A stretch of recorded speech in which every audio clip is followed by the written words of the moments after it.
Right now, we see a phone will be Aquaba about Opatafuor TV.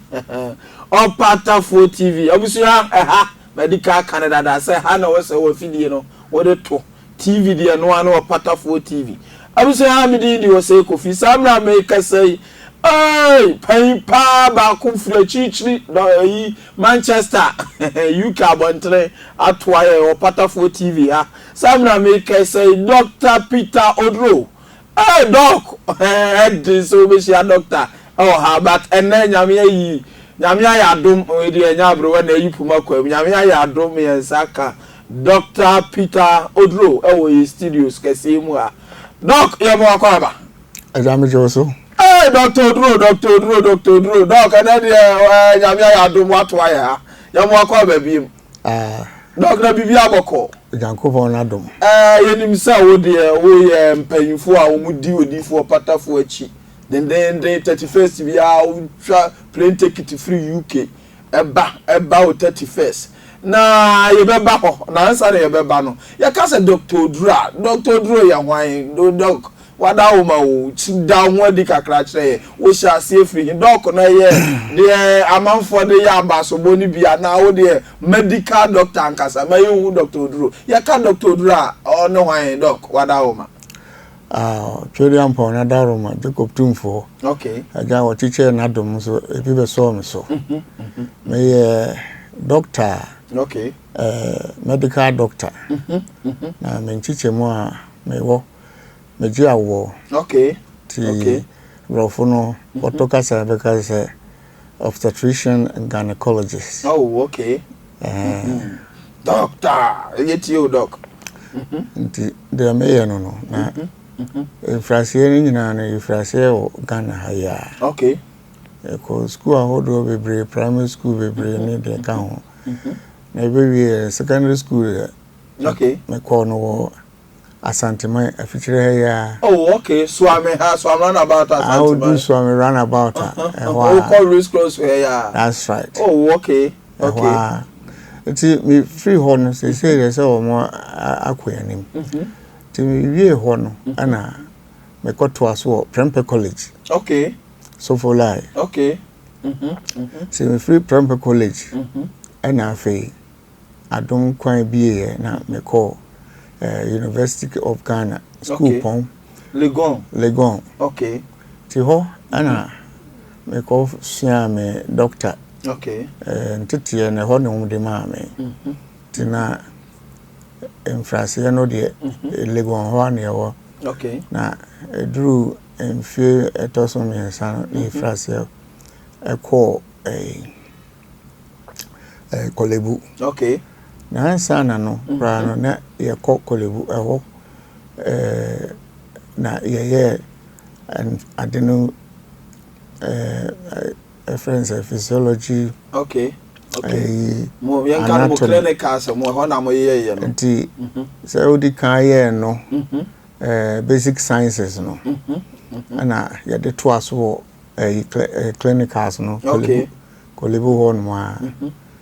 And I did him a hawk rampono. Okay. Yeah, I'm funny true though. Some rena yachre be by kana luta. That time no dog okay na mampayi be na na ewo so wada o ma wo.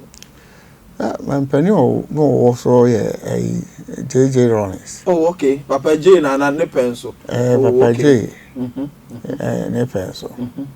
Ya didi musa na afi kwan ba ye se enchechire no ba na wiye. Okay. To me ya bibi friend say house officer so we are practice kakra. Okay. Nti no me ye on medical block. Okay. Bosumi sia na me ye bosumi sia so maternity na bi eje awo. Nti me wiye no anche na metehwe so. Okay. Ko say ko pe bibia ba o. Na also English abrochi. Samre na ja Queen Elizabeth na wo ho. Nti ko shemu a kikri na menya akwan. Okay. Se me ye adwuma wo ho. infrasia na nka medicine ankasa na mpe okay afi minim bademre ne kosesan ana mekosua awoje okay obstetrics and gynecology ana meninamu na afi ibeye pani okay as a consultant okay meninamu consultant hono ma maame etutu akwan ewo English abroad okay finally me copy Scotland oh I know why you know west now order Scotland you know say Scotland you mainland kra because Scotland island so okay kwaye adwuma wo ho nyina wa nti enena mu yeah almost no mo ehojo okay ajam ko mo jima wa tu nti me fie ahodin nyina no mo na age afa ho na ye adwuma din nyina wo mo age adwuma nyina afa okay am se kakra ka me famre na aja Madagana me betna na me hwede metim okay na se sia ya so wo Manchester abontene eno so adwuma na de ko wie Manchester ho because Scotland dey minim said na nka ho na nka wie ba sia na say ya say Manchester ho na wo base sisi ho na mtie okay na adwuma na de wo Scotland yes sir adwuma na de Scotland na me mo dodo na but wo be bia tepa Manchester ho na me okay right infrasia no na me wo London ahinkro na so landing krom kra watna ho so pe enti boy days no na landing ahinkro na me na wo ye adwuma ni nyina ana afi me adwuma na me konya training higher training me konya no Manchester ana me tuko Manchester enti me ho na me tia kosi se me Manchester kro ndi oni mu pa kakra Dr. ODURO I was here Dr. ODURO na Martin Nkano na posem aha oye panyi pa onye ordinary doctor keke o he baby a odi ni profile ya fa ko wie ya wa bo ne homodin yi na doc de ye bisa ne sa afi bia utwa ticket e ba basum nyame na ukọ afi bia 31st yehu be 4-5 years ni udi for Opatafuor echi den na doctor die nti na ma unya medjuma ehia wo sei obi anko ye medical doctor de ko mfa nyame mo asem nya ba wo de ehia pa afi bia over 31st ko Dr. ODURO de ntia senior opedi ampono a obo ye baaye no okay ono ana yes na daruma ene enda so tiase won kwam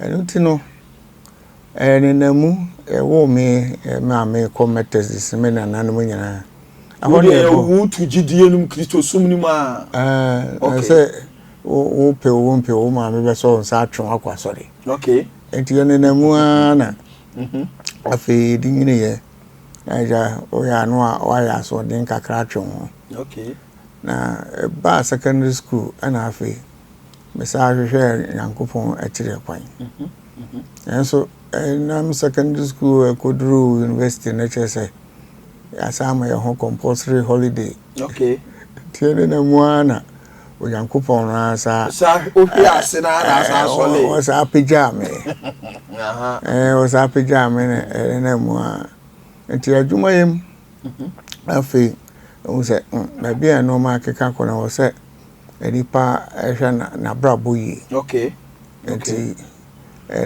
ja adaruma enti enenemu na ekodru baby no okay na eno ma ntwa yi okay out wa ja adefo mfidi abai o mi aso ne nam so anu akohunu bibi na atu ani wa kakra na ohwe okay me kohunu papa bi so de Opatafuor okay Opatafuor de emuodu na ntokwa be na asia wo be pata timiti ya afi na ensemo ho ka no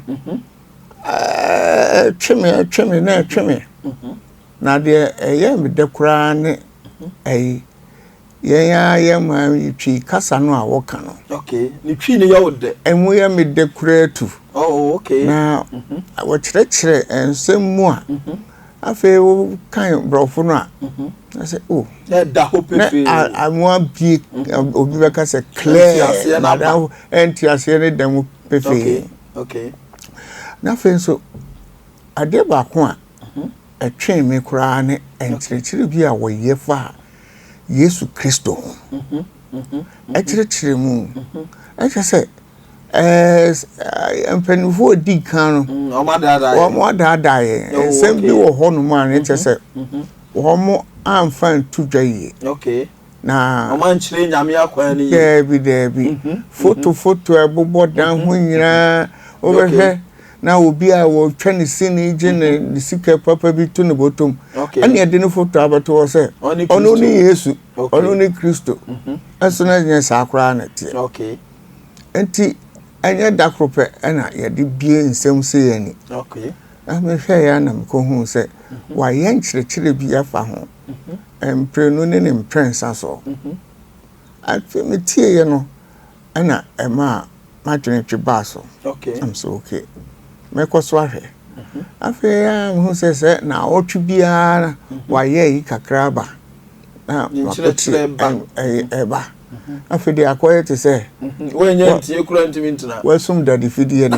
yɛhwɛ na no pa anasa wobɛkɔ na agya waadwo ne wayi okɔ na bia ayi akrante de twane na ne na nso de ɔre kɔyɛ den okrama ne ne nam ne bɛ fa awie nokure nti ɛyɛ nam se no metua na mo na maba abɛhwɛ de wo mu nti me baayɛ na me be pie Kumase Boshen na me hu no kane ne de na wo se asubonten ho na na odiku ti asubonten na me busa me ho se he fa ne wo me ma me busa me nua kuma bi anu ha se na asubonten ho no wonim ho ane de nti na nyamu ai papa bi a ne wom ana afi mo ba ha se Boshen na me be pie Boshen ana mabeka all right awusia ajaduro ne nkomo no wabɔ ne tofa no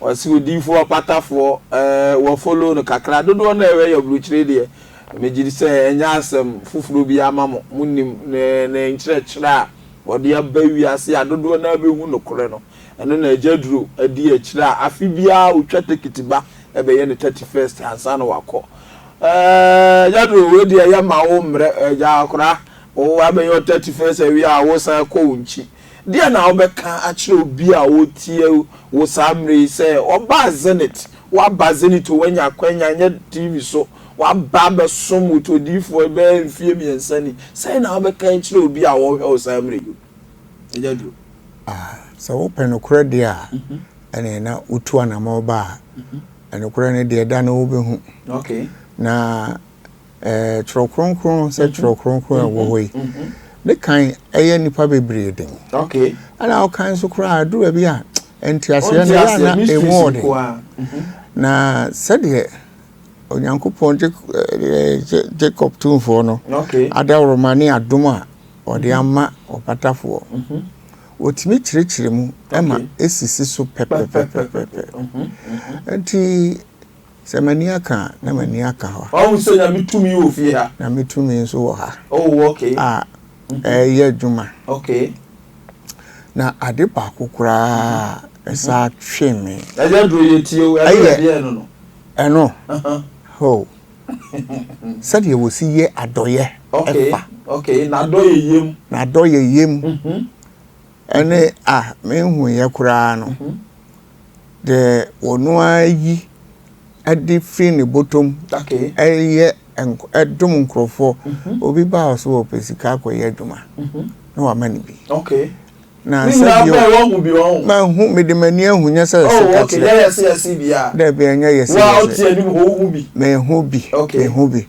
na sabi nipa ahia ha no ye doso de se ye fashion te 31st no ani nipa ba bebre ententubo a be yie no na doso enso sabi kakra no be free ni bottom akoya doye no ebron entubo no so so that's the basoli fie no enya ho adoye no oye the basoli fie no wo de ye a chese eya ho bebre no de chekwa eno de chekwa okay enti eno no ye me hu se wono ankasa ne ho na mu bre adwuma waye a wanya ana wode dom anka branch also de sepe no kakra no osa de chesa se ne obi mo kan se chile o chile kakra o chile no osa de boadom okay o de boadom eti me ba akukura re ba ye